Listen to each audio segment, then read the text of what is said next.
સાબરકાંઠાના હિંમતનગરમાં ચાંદીપુરા વાયરસથી 3 બાળકોના મોત થયા છે. છેલ્લા 11 દિવસમાં 3 બાળકોના મોત થયા. રાજસ્થાનના 6 વર્ષના બાળકનું મોત થયું છે. પંચમહાલ અને બનાસકાંઠાના બાળકનું મોત થયું. અન્ય 2 બાળકોના રિપોર્ટ નેગેટિવ આવતા રજા આપવામાં આવી. 2 બાળકોના રિપોર્ટ આવ્યા ન હોવાથી હાલ તેઓ સારવાર હેઠળ છે. હિંમતનગર સિવિલ હોસ્પિટલમાં શંકાસ્પદ 4 કેસ નોંધાયા હતા. ચાંદીપુરા વાયરસના કેસ આવતા આરોગ્ય તંત્રની ટીમ કામે લાગી હતી. વર્ષ 2024માં પણ 6 થી 7 બાળકોના ચાંદીપુરાથી મોત થયા હતા. સિવિલ હોસ્પિટલમાં તારીખ 26 તારીખથી લઈને અત્યાર સુધીમાં ટોટલ 7 દર્દીઓ ચાંદીપુરા વાયરસ સસ્પેક્ટમાં દાખલ કરવામાં આવેલા હતા, જેમાંથી 3 દર્દીના મૃત્યુ થયેલા છે. એમાં એક દર્દી પોઝિટિવ આવેલો અને એનું મૃત્યુ થયેલું એ રાજસ્થાનનો દર્દી હતો.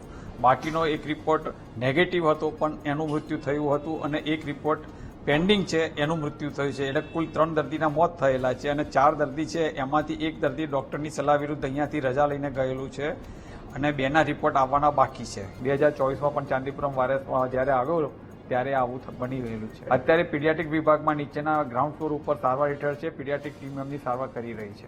વાયરસ જે છે એ સેન્ડફ્લાય નામની એક માખી કરડવાથી આ પ્રકારનો રોગ થતો હોય છે અને એનાથી ચાંદીપુરમ વાયરસ બાળકના શરીરની અંદર દાખલ થતો હોય છે. આ પ્રકારના રોગની અંદર બાળકને સિમ્પટમ્સની અંદર 3 થી મતલબ રિપીટેડ એપિસોડ ઓફ વોમિટિંગ આવે છે, બહુ ભારે તાવ આવે છે અને આંચકી તરત જ ચાલુ થઈ જાય છે અને એની સાથે સાથે બાળકને કોમામાં પણ સરી જવાની શક્યતા હોય છે.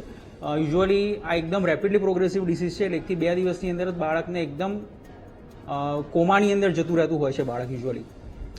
ચાંદીપુરમ વાયરસ ના ફેલાય એના માટે આપણે તકેદારી રૂપે શું કરી શકાય? તો જે સેન્ડફ્લાય નામની માખી જે છે એ કરડવાથી જે રોગ થતો હોય છે એને આપણે પ્રિવેન્ટ કરવું જોઈએ. એની માટે લાંબી વાયના કપડાં બાળકોને પહેરાવવા જોઈએ, ઘરની આજુબાજુમાં સ્વચ્છતા રાખવી જોઈએ. ઘરની અંદર જે તિરાડો હોય છે તેની અંદર આ સેન્ડફ્લાય નામની માખી યુઝ્યુઅલી રહેતી હોય છે, તો એની આપણે પ્રોપર તકેદારી રાખવી જોઈએ કે ઘરની અંદર જેવી કે તિરાડ હોય એની આપણે પ્રોપરલી ચોખ્ખાઈ રાખવી જોઈએ. સારવારની અંદર યુઝ્યુઅલી કેવું છે કે આની કોઈ સ્પેસિફિક સારવાર હોતી નથી.